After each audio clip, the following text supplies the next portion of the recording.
So thanks a lot for coming. I think this is slightly building on what Craig just said there. This is a bit of a nightmare brief, actually. And this was my face when I got this call. It's kind of, it's not the best photograph of me. It's not the worst photograph either, slightly worryingly. But the nightmare was when you get a call, you kind of say, could you turn up to talk about something that's got a reputation for being actually pretty boring, isn't it, data? It's not the interesting part of our jobs, is what we usually dismiss it as.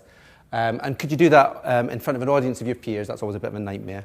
Could you do it at AMV, which is where I started as a grad, so that's slightly weird coming back. And could you do it on a Monday when it's sunny, on the same stage as two other really amazing, brilliant people? What a disaster. So I'm thinking, oh shit, this is a bit of a nightmare. And for me, it's a bit of a recurring nightmare, if I'm honest, because despite the nice things that Craig said, I'm not particularly sort of data numerate or anything like that. I'm not a big sort of number cruncher, I don't think. But I keep getting asked to do this gig about talking about numbers and data. It's a nightmare.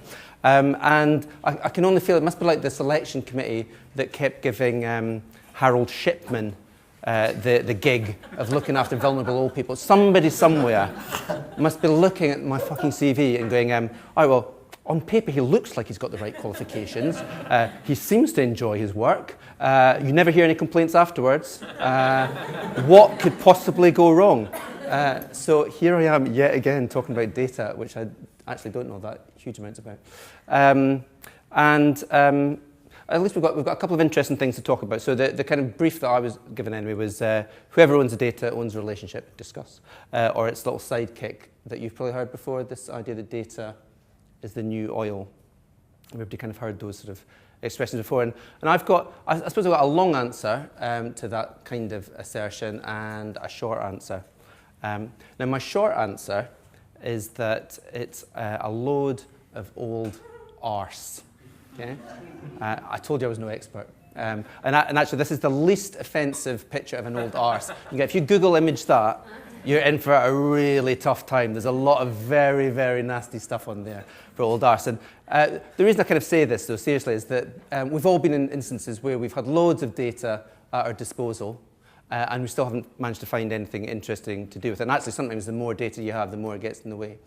We can probably also think of examples of where we've had no data at all and still managed to do something really powerful and effective. So I don't think you can kind of say that data is somehow the panacea for all the problems in the industry. And actually, in my case, I can say that on occasion, data can literally be a load of old arse. I used to work in San Francisco, and at Goodby Silverstein. We used to work with a very data-heavy, very big American research company called American Research Syndicate, or ARS, or ARSE. How fucking funny is that? If you're British, it's really funny. If you're American, not funny at all, because that word doesn't exist over there. So people are always coming up to me kind of saying this, like, Andy, have you seen the arse on this? And I've been thinking, swinging round, sadly disappointed to be finding out they're talking about a tracking study. And I kind of say, no, Randy. That was another one. I was like, no, Randy, I have not seen the arse on this, but rest assured, when the arse comes out, I will be all over it like a rash. I'll be stuck into that arse like nobody's business, and so on and so forth. What I'm saying is, I guess we've all been in occasions where there's been tons of data, and arse was arse by name and arse by nature, I've got to tell you, and it hasn't really been this kind of industry-saving panacea. And so that would be my short answer. I could probably sit down now. I fear the APG would not allow me to sit down and just leave it as a load of old arse. So I'll probably pad it out for a little bit. So what I was kind of thinking of doing was maybe putting it into a sort of slightly broader perspective, because I think this kind of assertion, that anything is the new anything, is kind of symptomatic of two of the big sins of our industry generally at the moment. So the first one is what I might call newism. So we're obsessed by what we think is the newest and latest thing in this industry, aren't we? And we latch onto it. And usually it's not all that new, and even more commonly, it's not the panacea that we imagine it to be. And I think that's absolutely true of this. And I've always been sort of taken by some words of Bill Bernbach back in the 60s, which, if you remember, was itself considered to be a real time of incredible change. And he said, we are obsessed by changing man and the changing world. And we forget that man has been around, and mankind he obviously meant, has been around for millions and millions of years, and we've not fundamentally changed in that time. And we're not going to change in the next million years. We're certainly not going to change in the next 6 months that you do your campaign.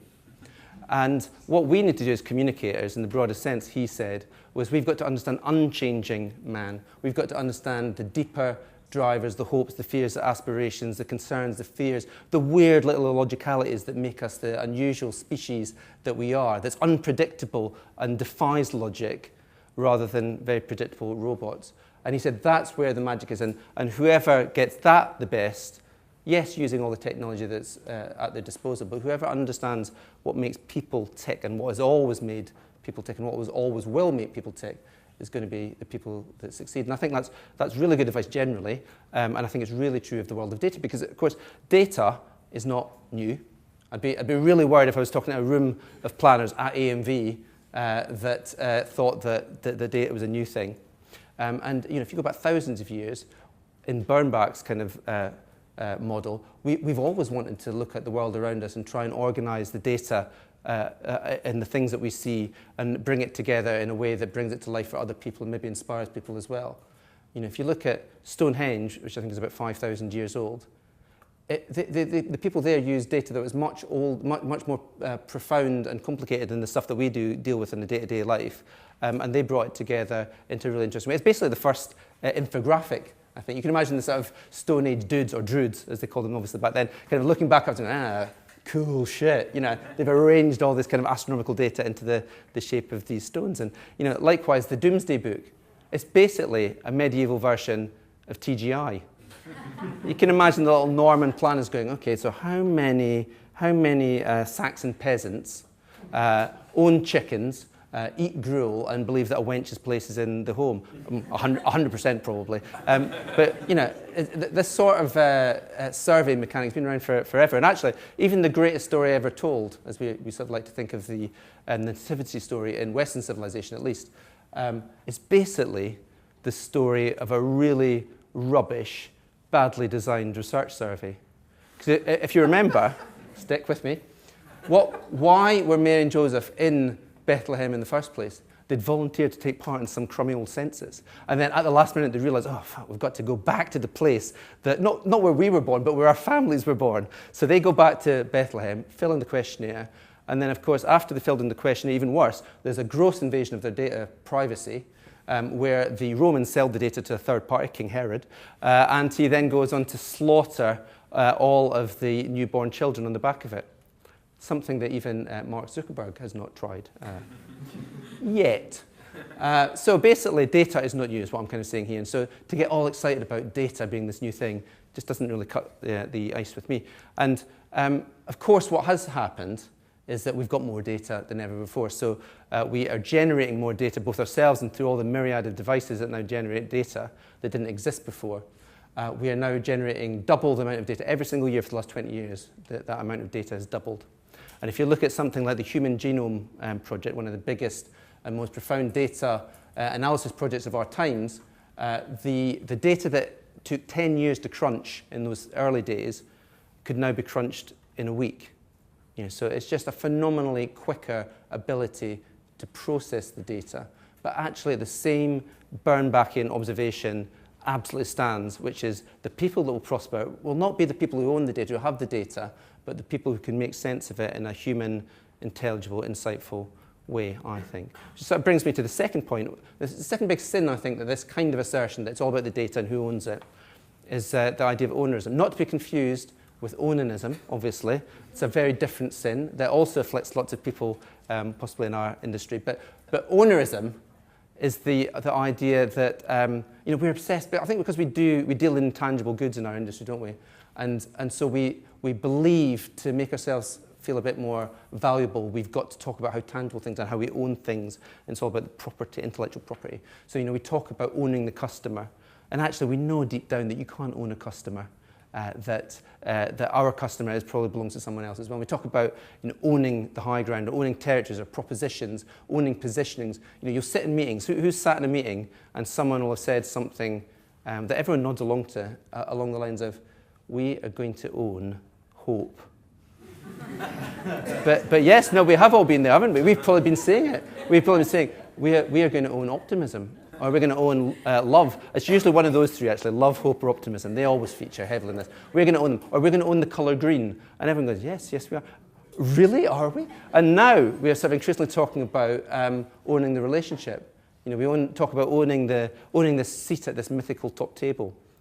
It's not enough to just have a seat at the top table. We've got to own that motherfucker. So it's kind of like everything's got to be owned. And I think that's really true of this bigger observation about the world of data, because frankly, one of the developments has been true, like I say, of the world of data, is that there's a lot more of it now. If you look at somebody like Walmart in the States, they generate 1 million transactions every hour.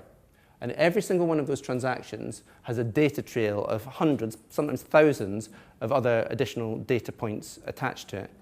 So that they are pouring all of this data into vast databases at the rate of 2.5 petabytes, a number so vast that none of us in this room have a flying fuck what it means, really, do we? We're all kind of thinking, petabytes, oh, really, that's interesting. You've got no idea what it means, do you? Well, I certainly didn't. And to bring that to life, it's 167 times the size of the US Library of Congress. Okay, so that's for one client. I think it's totally incredible for any agency, certainly as we currently understand them, to own all the data for all their clients in any meaningful way. So it's just impractical. It's not going to happen.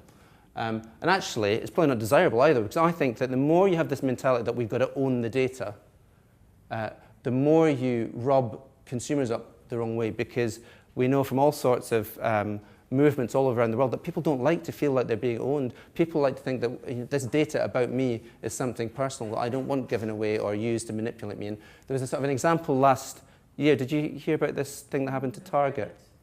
Exactly, pregnant teenagers. So this, for those of you who don't know, Target, the American retailer, had got a really clever algorithm that let them predict who was getting pregnant at a very early stage. So in the first trimester, the time when you've probably not told your nearest and dearest. And they did that by looking at the products you bought, and you could kind of see various lotions. You stopped buying sanitary towels and you started buying folic acid. Exactly, a bit of folic acid, probably curry-flavoured pizzas, stuff like that as well. So, the whole litany of products that they associated with pregnancy, and then they targeted you with further up, sort of offers along that theme, which was great until you started getting situations as they did with, sort of outraged fathers of 15-year-old children in Kansas that were phoning them up and sort of saying, how dare you insinuate that my daughter, my little angel, is pregnant? And then having to phone back up again a couple of hours later saying, oh, no, actually, you are right. She is up there. Do those offers still stand? But the problem is that people don't like this invasion, this kind of sense that big companies are owning them and owning the data about them. And actually, clients don't like it either. They don't like us. I think one of the questions that we've been asked to discuss is it what sort of agency is best placed in this new world, or as I would say, not all that new world, to own the data. And I think clients basically don't like us arguing about who owns the data any more than they do like us about how we own the relationship or own the seat at the top table or any of that other kind of stuff. So I don't think this analogy that data is this new amazing oil that's going to save everything and everybody and that is worth fighting over and squabbling over. I don't sort of buy into that. I'm not going to make cheap points about who owns the oil. That would be beneath me. When it comes to ownership of oil, obviously that is a kind of a touchy subject for some of us. But no, obviously that point almost reinforces the fact that it brings out the worst in people, doesn't it? When people squabble over stuff like this. So what I'm going to do instead is just talk about how I think the oil should be used or the data should be used. I'll switch it off now. Right. I think it's about four things, okay? And this is regardless of who owns it, whatever sort of agency owns it, I think could apply to anyone, just good agencies of whatever kind. First of all, I think we've got to get better at looking forwards with data. So one of the things about data historically has been that we've always used it after the event to look back and to measure what's going on. And that's absolutely right, we should do that. But because there are so many more devices in consumers' hands right now that are generating data, we can now use data up front. We can make that part of the idea or maybe the whole idea itself. I think that's what Nike Fuel Band does, for instance. There, data is the idea. It's not the measurement tool that allows us to look at the idea. So I think going forward, I'd love it if we as planners could be coming up with more ideas like that use data up front and not just at the back end. My second thought would be we need to get better at helping people with the data, because one observation I would have about the way that big data has worked so far is that it's largely been by large companies screwing more out of little consumers. So things like Amazon's dynamic pricing a couple of years ago, if you heard about that, was their way of basically fleecing people at different intervals, all for their benefit rather than really helping people. Obviously, it's worthwhile if you've got a great book, but possibly not in other circumstances. So I think we've got to get better, like Fiat EcoDrive, which won at the APG Awards last year, at making ideas that yes, of course, sell things for our clients, but also perform some sort of useful function for consumers too. Third one would be to be more immediate. Again, although I've said that nothing has fundamentally changed, as I have admitted, one of the things that has changed is our processing ability. We can process data a lot quicker than we used to. So the old ways in which data was the data bit would happen a couple of months possibly after the main event. It'd be something you do afterwards. And now the data is being generated almost in real time. So we need to have ideas that can react in real time and respond and actually thrive on that spontaneity rather than find it a bit of an irritation. We could learn a lot from Zara. When I got my PA to have a look for a picture of Zara, she came back with Zara Phillips, because obviously we're a bit Olympic-tastic at the moment. But that would equally work, because obviously being really quick and loaded is kind of what Zara have managed to do. They've managed to become the biggest fashion retailer in the world, officially, as of this year, just by using data a lot quicker than anyone else. So being immediate and being quick. And then the final thing, whoops, there you go. The final thing would be to think a bit bigger.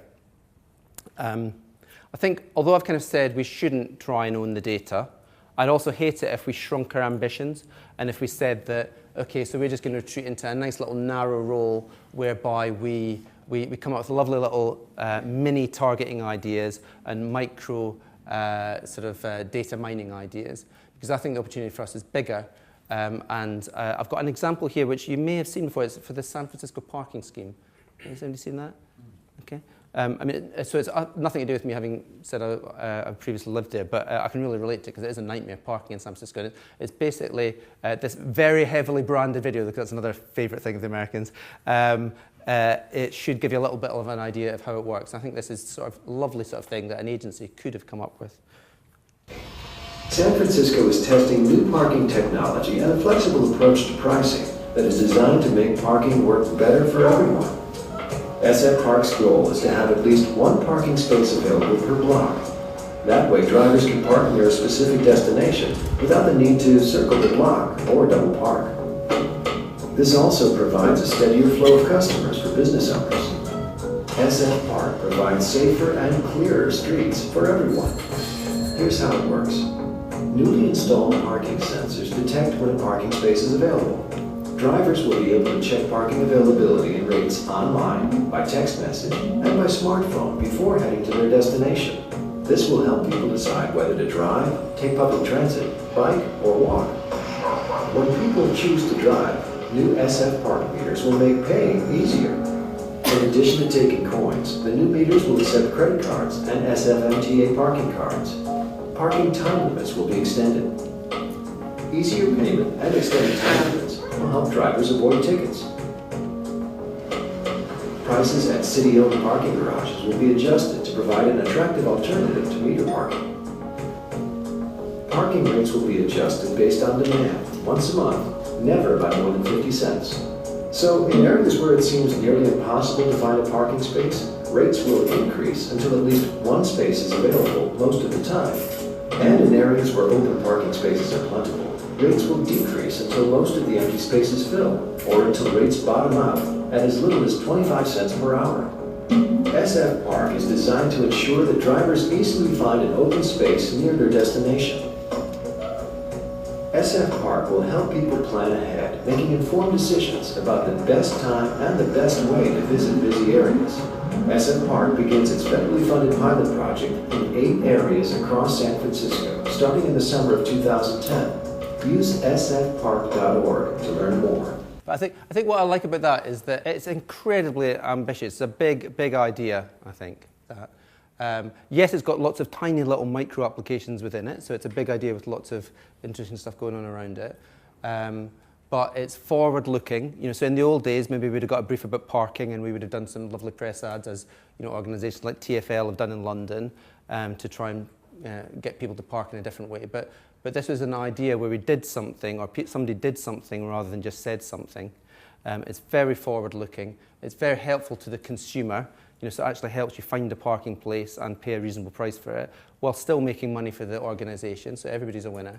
It reacts in real time, so it's dynamic, and it just feels like big and ambitious. And I think that my sort of parting thought would be, rather than sort of having a big set to about what sort of agency is best placed to own the data and who's going to win and all the rest of it, I think the big opportunity for all of us as an industry is to take the big in big data, which so far has been really narrowly and literally construed in terms of the numbers of petabytes and terabytes and all sorts of other numbers we don't really know what they mean, about how much data is being generated, and just do what we do best as an industry, which is come up with big ideas that can use the data in interesting human ways. And I think for planners also that's the opportunity that we will have most fun with, and will also maybe make it less of a nightmare than the thing that I presented at the beginning of the talk. So that's my thought. Cool.